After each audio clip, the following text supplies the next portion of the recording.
Irmãos, vamos iniciar uma nova série. Eu creio que já toda a igreja está consciente desse desafio que estamos a iniciar. Iremos até à Páscoa caminhar no livro do Êxodo e pelo menos para já, não é? Talvez depois continuemos, mas para já, então este é o desafio, este é o nosso, o que temos proposto para as próximas 9 semanas, é até à Páscoa falarmos sobre o livro do Êxodo, e é um livro maravilhoso. Não sei quanto aos irmãos, eu creio que a maior parte de nós recebemos material para nos prepararmos para a mensagem de hoje e para as próximas. Quem não recebeu, lá atrás tem um pequeno manual para nós podermos acompanhar esta série de estudos, não só para esta semana, mas para todas as semanas que seguem. E eu desafio a cada um de nós, como família, individualmente, a fazê-lo. É bom quando nós acompanhamos e seguimos aquilo que o pregador vem complementar, por assim dizer. Quando a igreja estuda, toda a igreja estuda, e o pregador é apenas uma ferramenta nas mãos de Deus para nos fazer ver mais e melhor, mas Ele fala connosco individualmente, queremos nós que isso aconteça. Irmãos, então, feita esta pequena introdução, vamos, Êxodo capítulo 1, está bem? Abram as vossas Bíblias, e eu estou convencido que grande parte, ou quase todos, leu o capítulo 1 em casa, mas eu vou desafiar-vos a lermos novamente estes 22 versículos de Êxodo, capítulo 1. Então, diz assim o texto bíblico que vamos meditar esta manhã. São estes os nomes dos filhos de Israel que entraram com Jacó no Egito. Cada um entrou com sua família. Ruben, Simeão, Levi, Judá, Isacar, Zebulon e Benjamim, Dan, Naftali, Gad e Asser. Todas as pessoas, pois, que descenderam de Jacó foram 70. José, porém, estava no Egito. Faleceu José e todos os seus irmãos e toda aquela geração.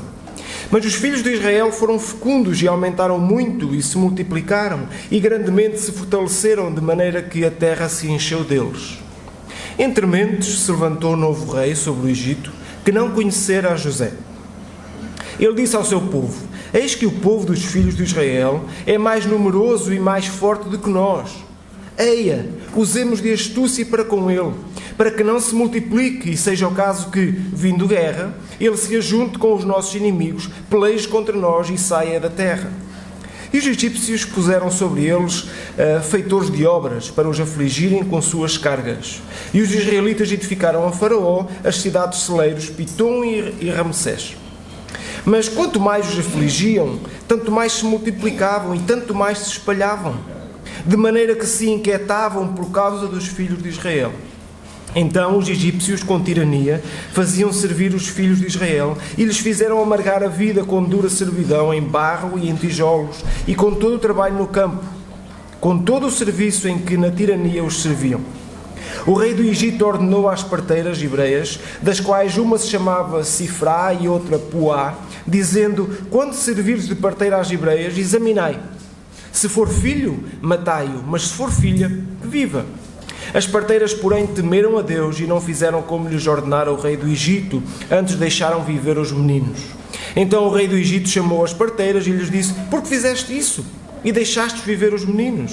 Responderam as parteiras a Faraó: é que as mulheres hebreias não são como as egípcias, são vigorosas, e antes que lhes chegue a parteira, já deram à luz os seus filhos. E Deus fez bem às parteiras, e o povo aumentou e se tornou muito forte. E porque as parteiras temeram a Deus, ele lhes constituiu família.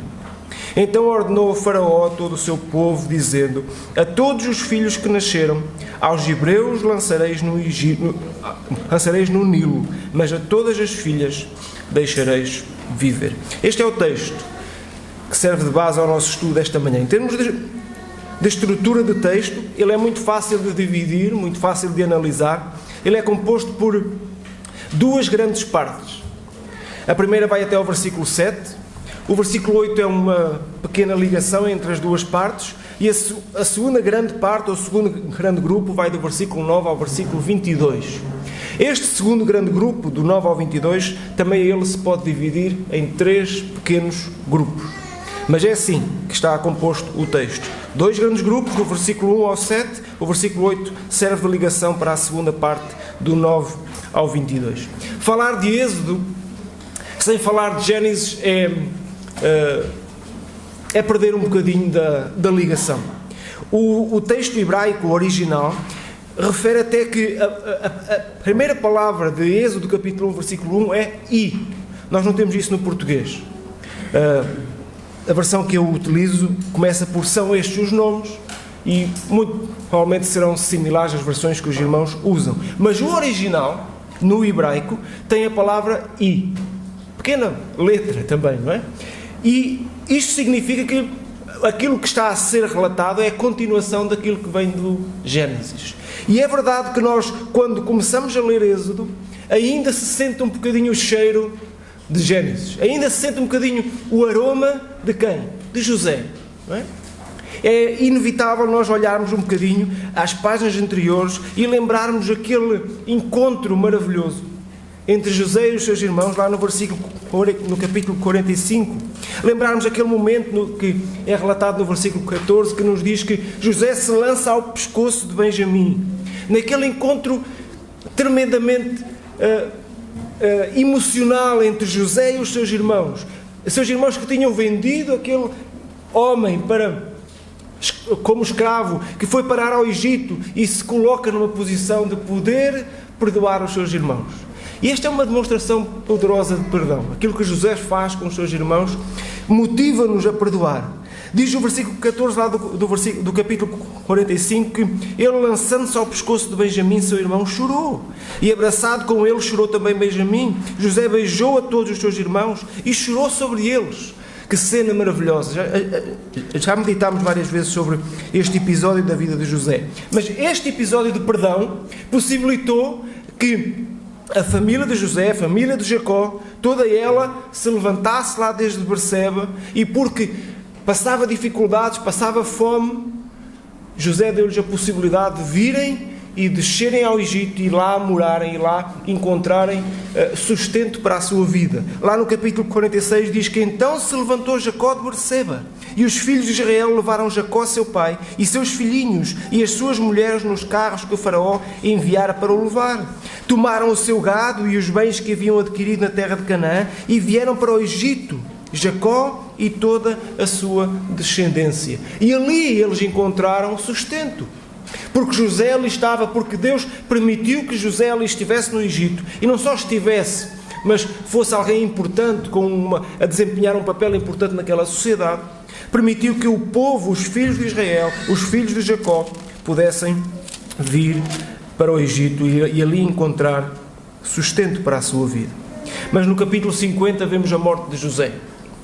José chega ao fim dos seus dias e morre. Mas antes de morrer, ele deixa palavras de aviso e palavras de conforto para com os seus irmãos. Diz lá no capítulo 50, versículo 24, José diz aos seus irmãos: eu morro, porém Deus certamente vos visitará e vos fará subir desta terra para a terra que jurou dar a Abraão, a Isaque e a Jacó.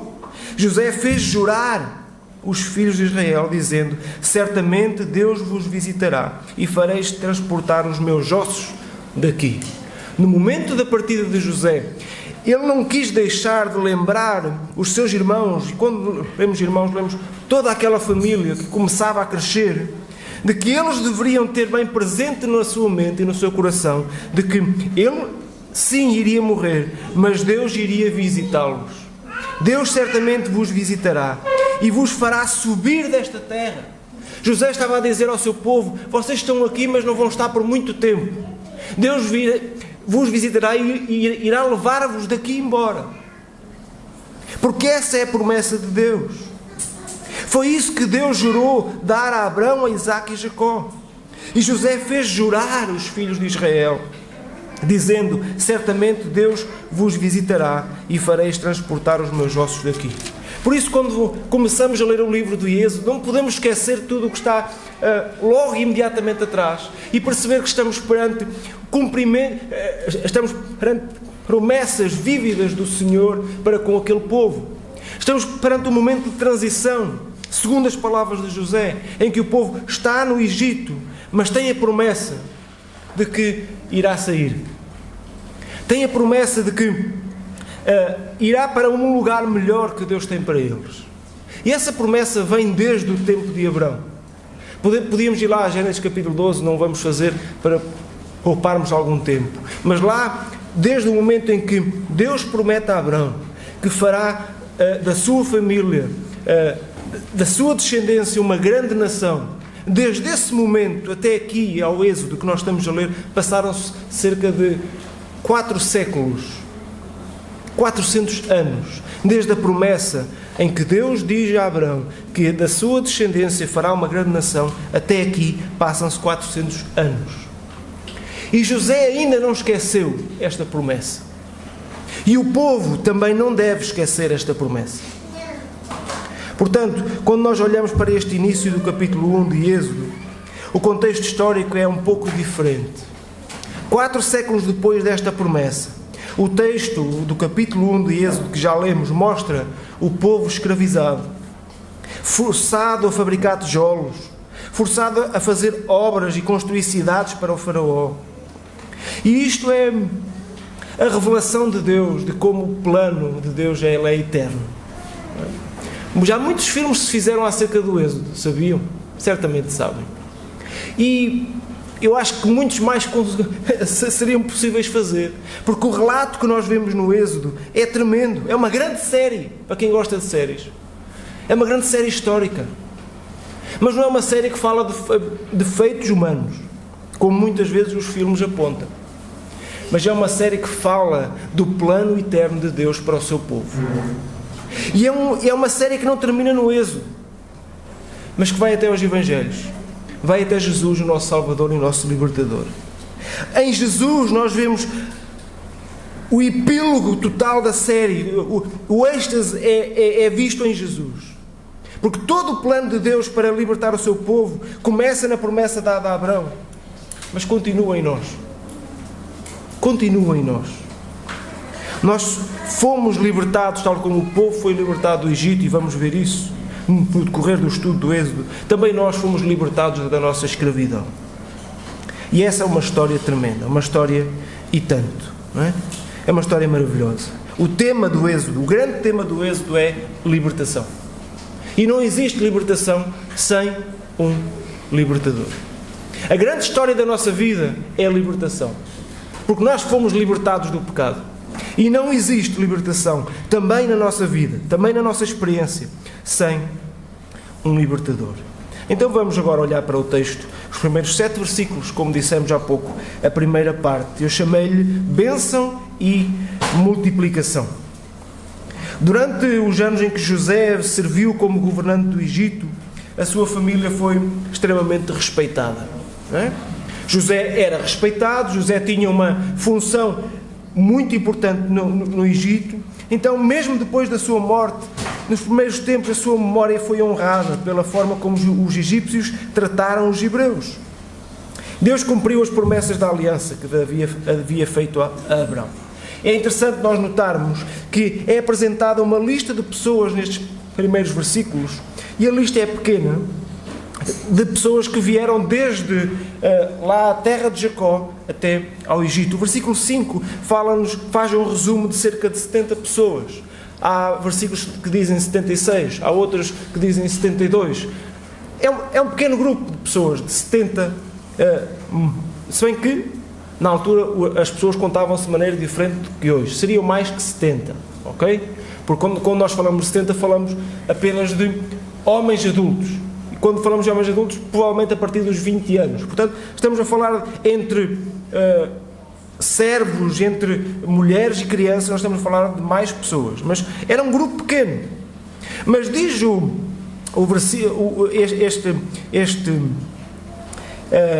esta porção da palavra de Deus que, ainda que fosse pequeno, ele vai se multiplicar. Diz o versículo 7 que os filhos de Israel foram fecundos. E aumentaram muito e se multiplicaram e grandemente se fortaleceram, de maneira que a terra, e quando falamos de terra falamos do Egito, de maneira que o Egito se encheu deles.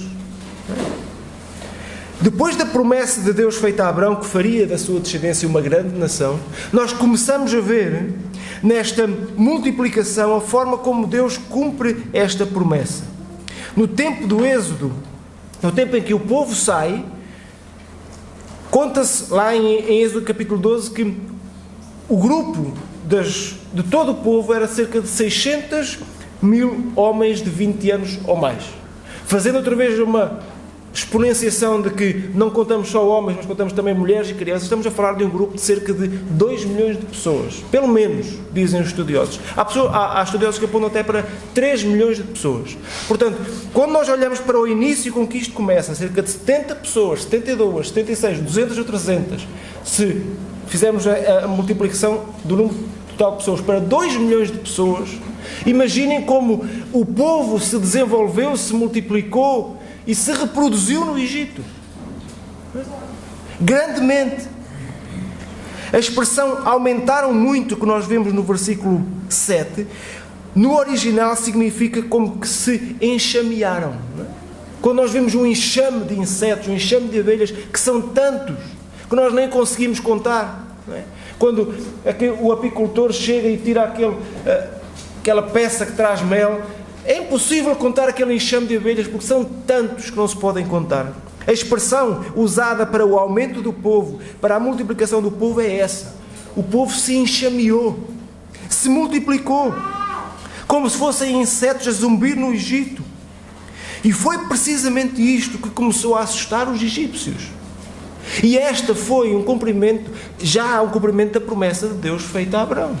Farei de ti uma grande nação. E os egípcios começaram a assustar-se com isto. E levou à escravidão, como vamos ver a seguir. Até porque é fácil nós pensarmos que tipo de povo seria este. Era um povo recente. Era um povo com muitas pessoas, muitos homens, na força da juventude, na força da idade. Capacitados para ir para a frente da batalha. Capacitados para trabalhar com força, com juventude. E isto assustou os judeus. E assustou os egípcios, peço desculpa. Esta multiplicação assustou o faraó. Era possível que aquela situação se tornasse explosiva para o Egito. Nós vemos nos dias de hoje comportamentos demográficos semelhantes, não é? Vemos, por exemplo, muçulmanos a multiplicarem-se em diversos países europeus. E isto tem, de alguma forma, assustado algumas pessoas na Europa. A forma como isso pode descaracterizar aquilo que é a essência do país, a essência daquela nação. Não vou entrar por essas áreas nem por esses caminhos tortuosos. Mas foi este sentimento que começou a nascer no coração dos egípcios.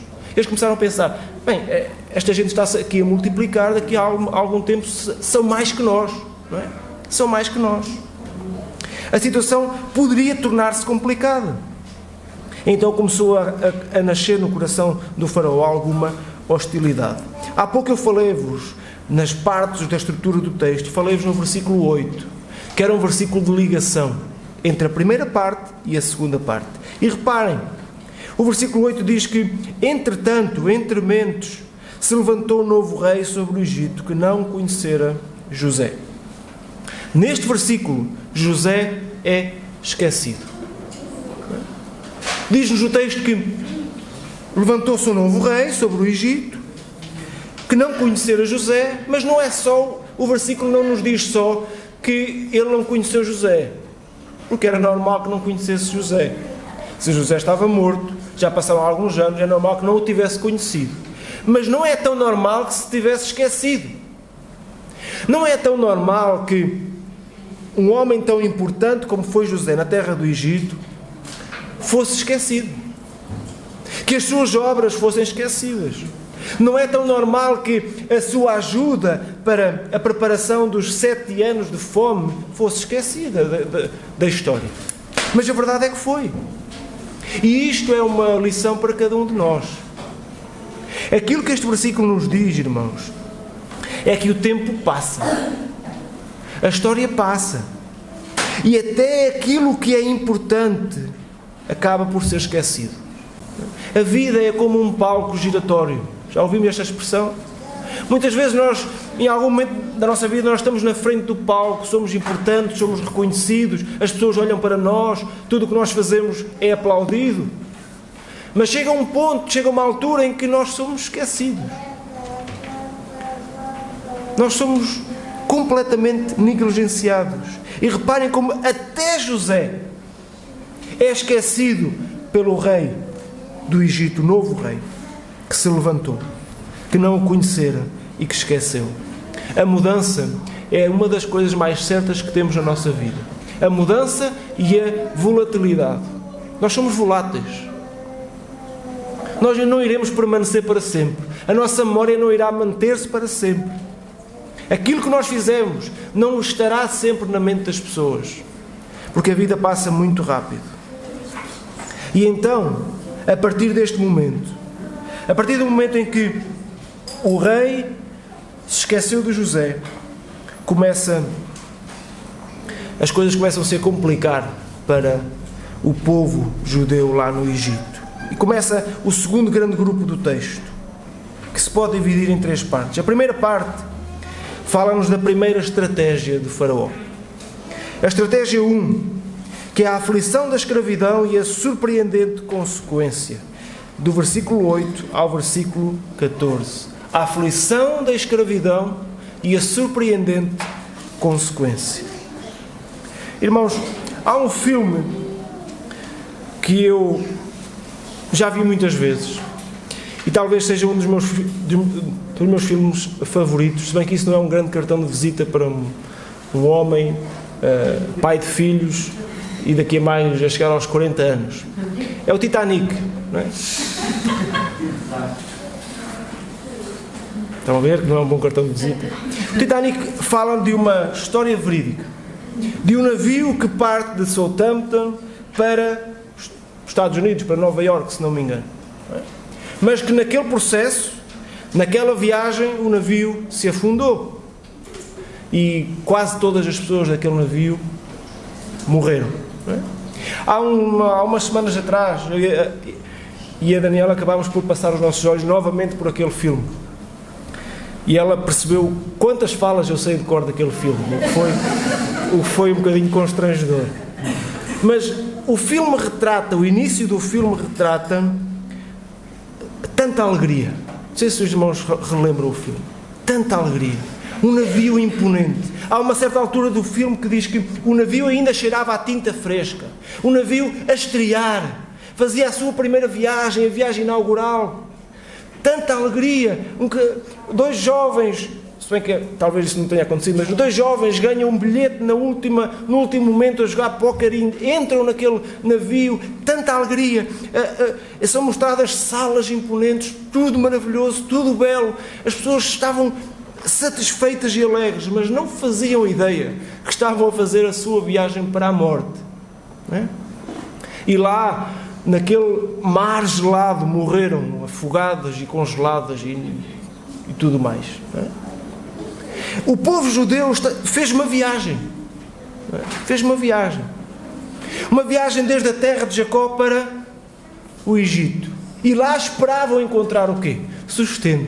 E encontraram. Lá esperavam encontrar tranquilidade, paz. Quando nós víamos o filme, eu pensava assim: se estas pessoas soubessem para onde iam, elas certamente não iam. Não é?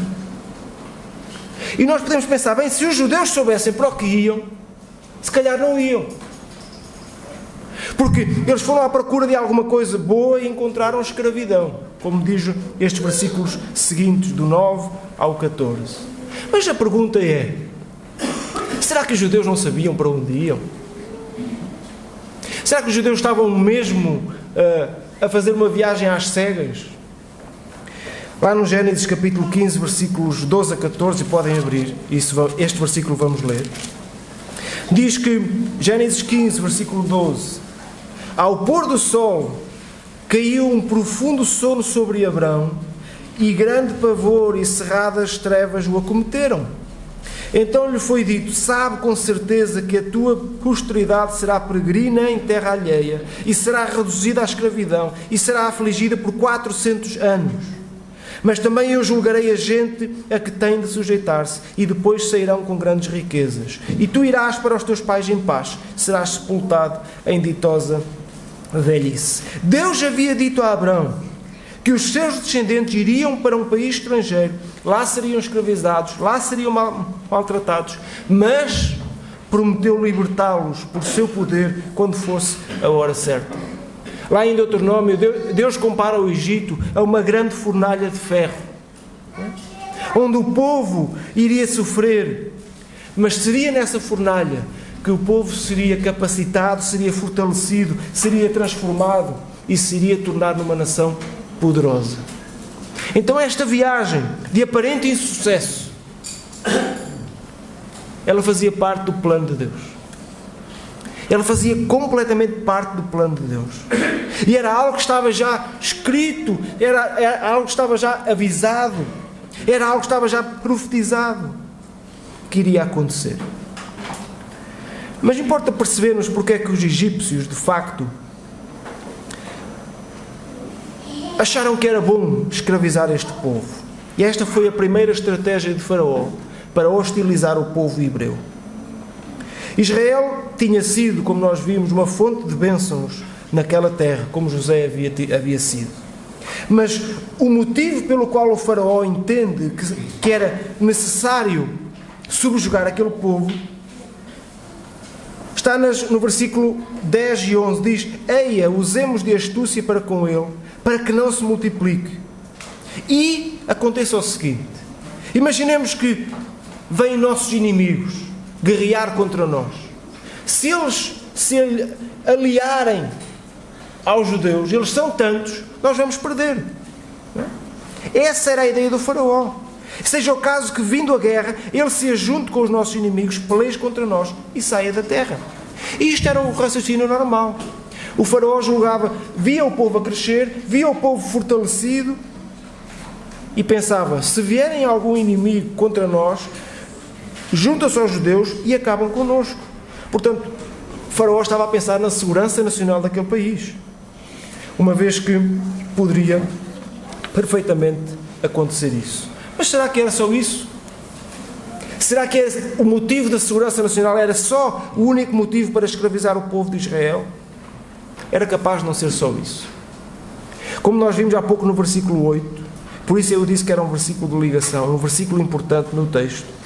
Esquecer José também significava esquecer Deus. Esquecer a história de José no Egito também significava esquecer aquilo que Deus tinha feito no Egito. Porque José sempre deixou claro quem lhe dava a capacidade para interpretar sonhos. Lembram-se? José sempre deixou claro que esse poder não vinha de si, mas vinha do alto, vinha de Deus. E o Egito foi beneficiário dessa bênção, dessa interpretação, desse poder sobrenatural que Deus deu a José. Então, ao desconsiderar o povo de Deus, Faraó fixou a sua mente e o seu coração contra o próprio Deus. Afastou-se das bênçãos que Deus lhe tinha dado, que tinha dado sobre aquela nação, e isso vai ter consequências muito graves na sua vida e na história do Egito. E isto é uma lição, não só para o Faraó, mas também para nós. Muito importante. É comum que o esquecimento do passado provoque em nós rebeldia presente. Quando nós esquecemos aquilo que Deus já fez por nós, quando nós esquecemos aquilo que sabemos, quando nós esquecemos as promessas de Deus, umas já cumpridas na nossa vida, quando nós esquecemos a libertação que temos em Cristo Jesus, quando nós esquecemos o passado e aquilo que Deus já fez na nossa vida, é natural e normal que isso provoque rebeldia no presente. E nós precisamos considerar isso. Todo aquele que fixa o seu rosto contra Deus terá dias infelizes. Todo aquele que vira a sua face para longe de Deus terá dias infelizes. Vimos que os egípcios puseram sobre eles feitores de obras para os afligirem com cargas. Os israelitas edificaram a Faraó, edificaram cidades celeiras com Pitom e Ramsés. Diz no versículo 13 que os egípcios com tirania faziam servir os filhos de Israel. Este foi o primeiro plano do faraó para subjugar o povo.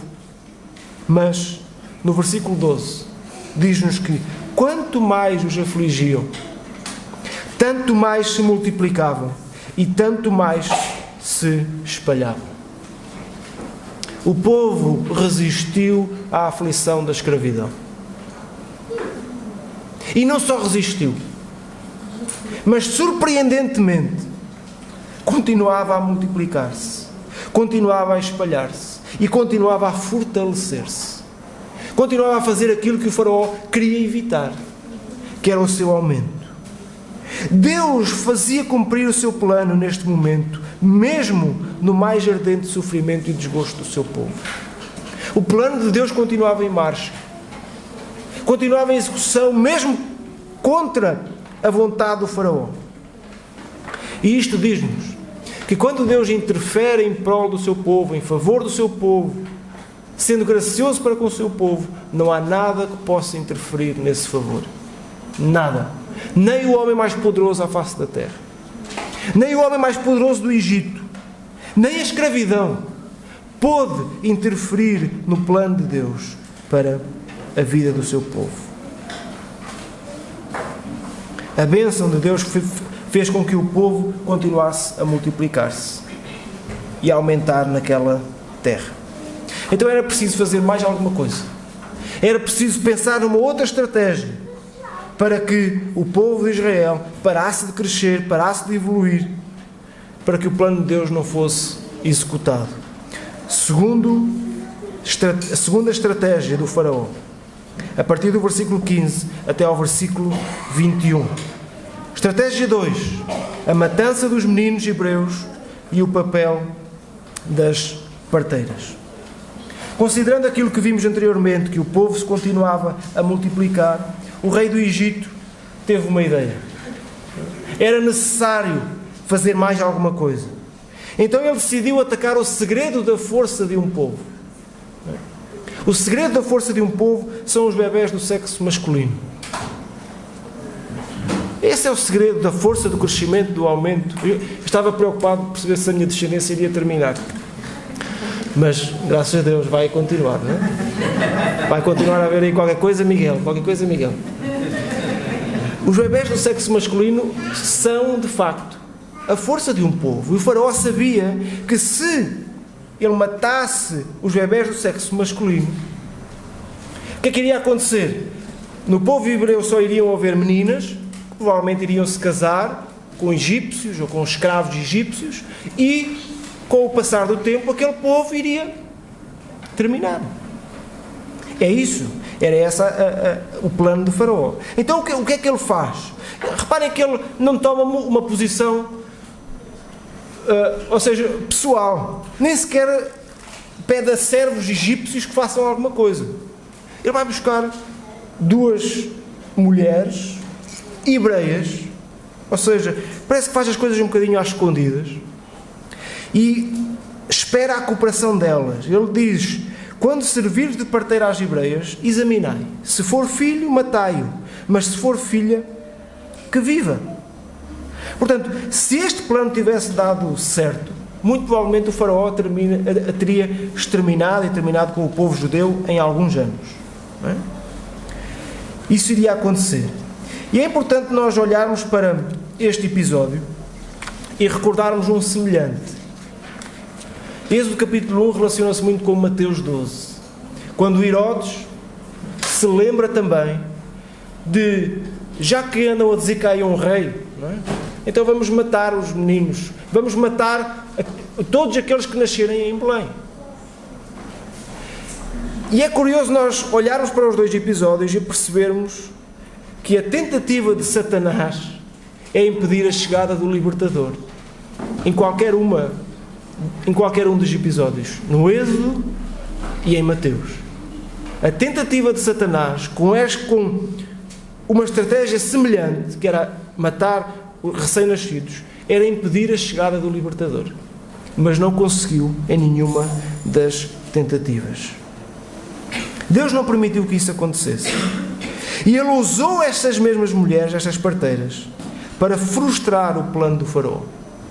Aquelas que, segundo o faraó, seriam as suas cooperadoras, seriam as suas ajudadoras no seu plano, foram elas mesmas que terminaram com o plano do faraó. Diz o versículo 17, que as parteiras, porém, temeram a Deus.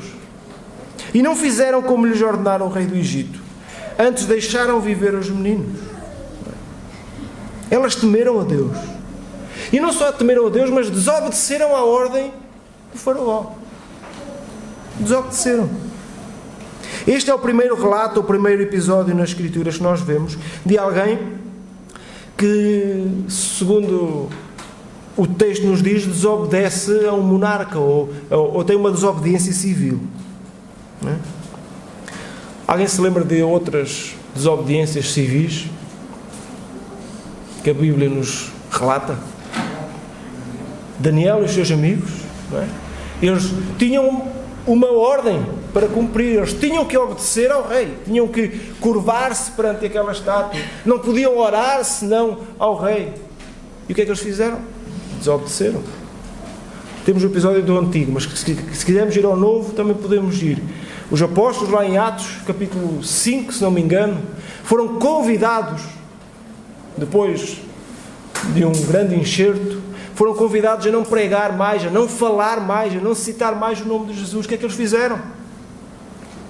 Continuaram a pregar, continuaram a falar de Jesus. Como é que eles se iriam calar? Não é? A palavra de Deus, as Escrituras, admoestam-nos, a como cristãos, a obedecermos às nossas autoridades, irmãos. Não tenhamos dúvidas disso. Não podemos fazer aqui uma defesa de que nós agora vamos fazer cada um o que nos apetecer, porque somos filhos de Deus. Não é isso. A palavra de Deus não diz para fazermos isso. Devemos obedecer às nossas autoridades, até porque a desobediência tem consequências. Não é? Consequências. Mas aquilo que a palavra de Deus nos diz é que, mais importante do que obedecer às autoridades, importa obedecer a Deus. E quando as duas coisas não são possíveis, quando elas se tornam incompatíveis, a palavra de Deus é clara. Atos capítulo 5, versículo 29. Antes importa obedecer a Deus do que aos homens. A pergunta é, as parteiras temeram a Deus? As parteiras não fizeram aquilo que o faraó queria que elas fizessem. Elas temeram o Senhor. Foram fiéis aos seus princípios. Mas a pergunta é, já viram como as parteiras se defendem quando chamadas pelo rei do Egito? O que é que elas disseram? Digam-me vocês. O que é que disseram? Eles disseram assim, olha, nós quando vamos para fazer os partos das hebreias, quando lá chegamos, os miúdos já nasceram, os bebés já nasceram. Elas são tão vigorosas, tão vivas, tão fortes, que quando vamos para... já está. Pergunto eu, nós também temos que analisar o texto. As parteiras mentiram a Faraó?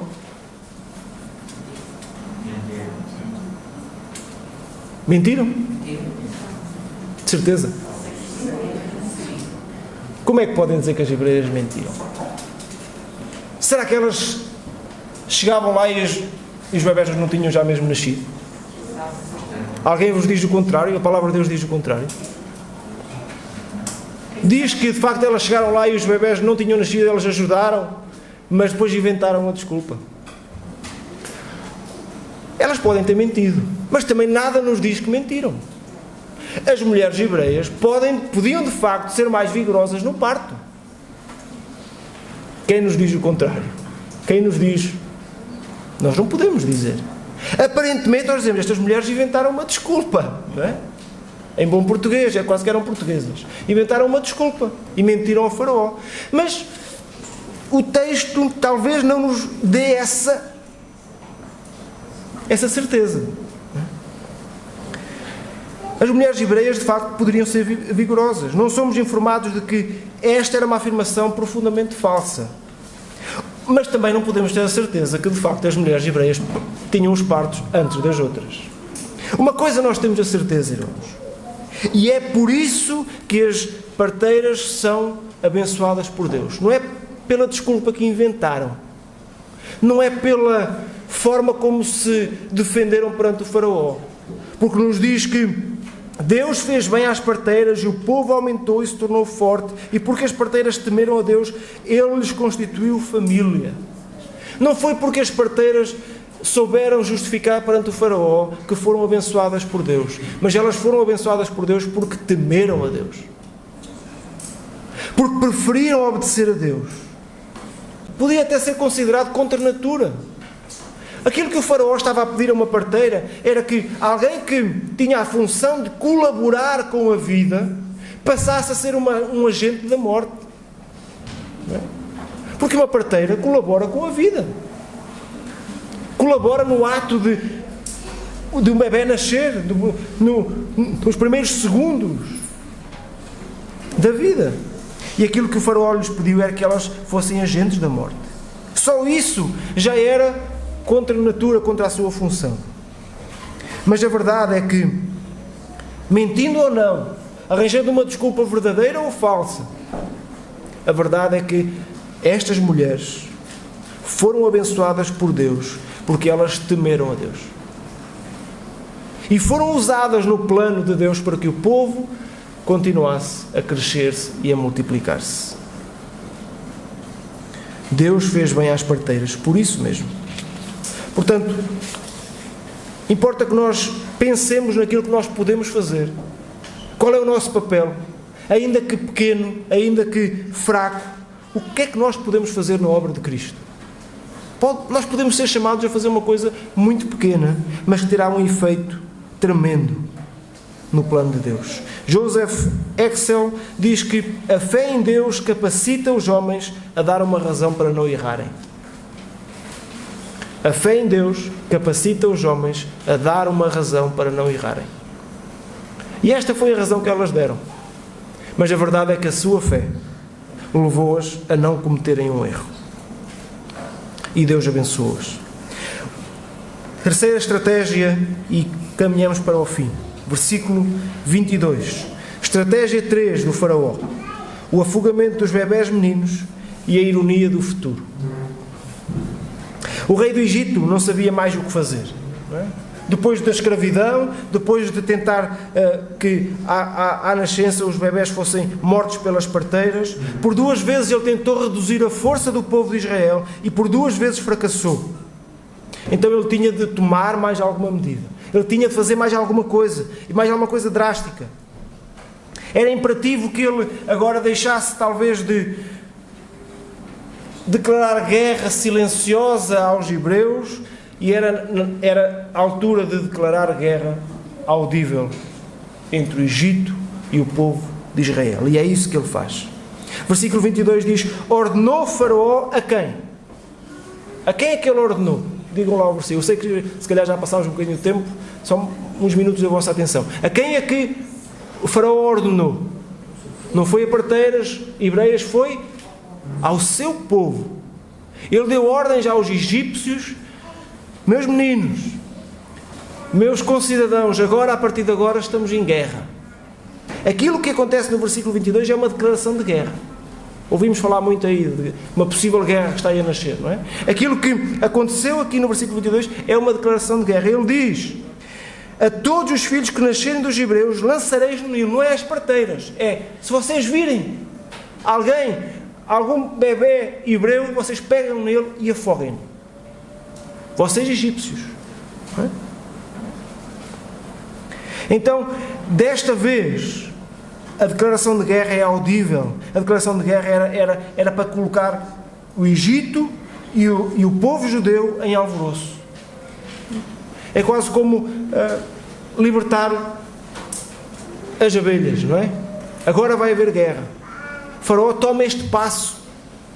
Faraó, se havia ali algum desconforto a nascer entre o Egito e os hebreus, algum olhar de lado, algum desconforto da parte dos egípcios, já não gostavam muito dele, já não se sentiam muito confortáveis com a sua presença, a partir deste momento o faraó diz: estamos em guerra. Portanto, quando vocês virem um bebê hebreu, afoguem-no, matem-no, porque este povo vai nos destruir. Esta foi a declaração de guerra. E por esta altura, irmãos, os israelitas não estavam já só na terra de Gozén, lá no seu canto, sossegados, não. Porque eles se tinham multiplicado, eles estavam já espalhados por todo o Egito. Ou seja, estavam mais vulneráveis. Não estavam fechados, não se podiam proteger uns aos outros.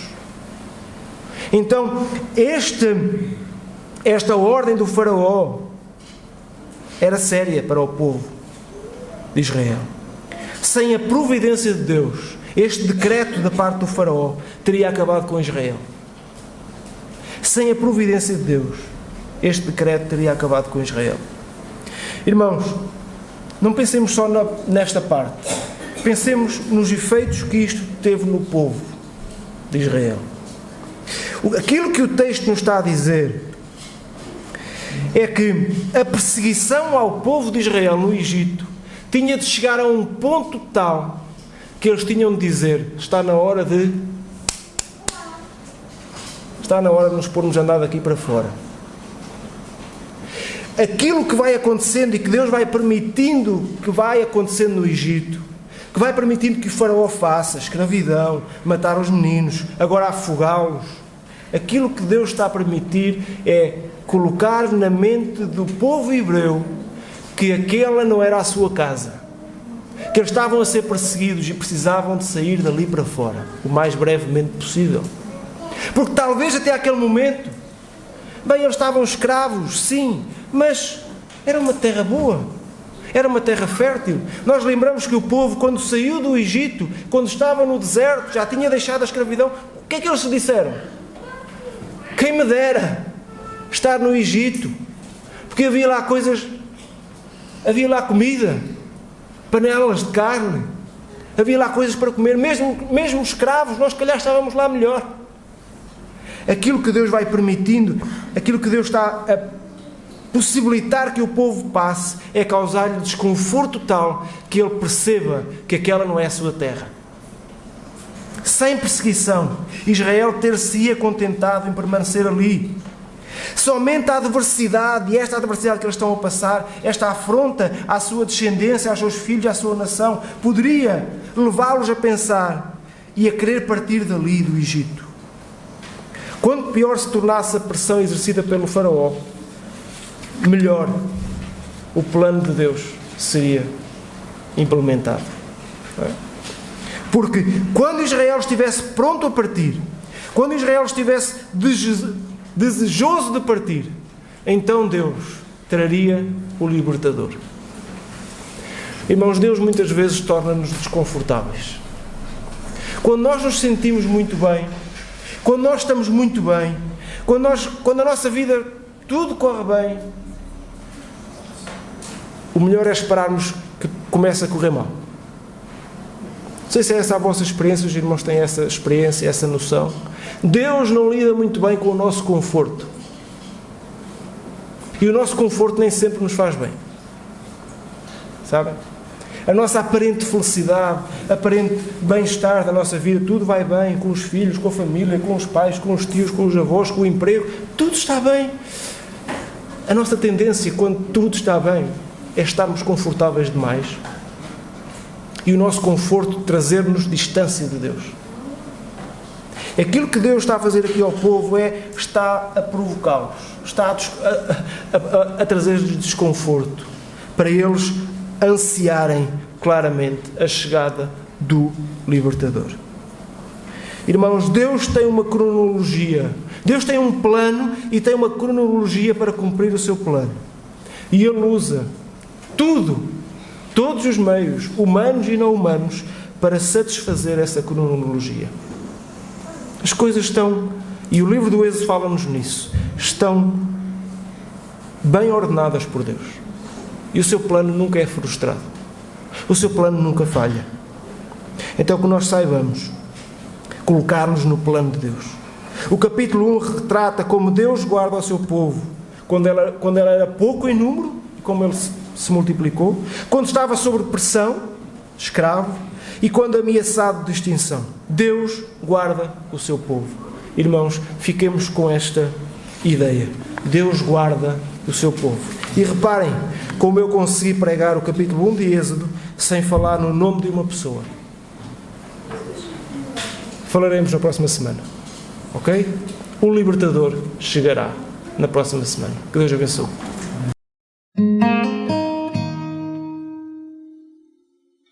Música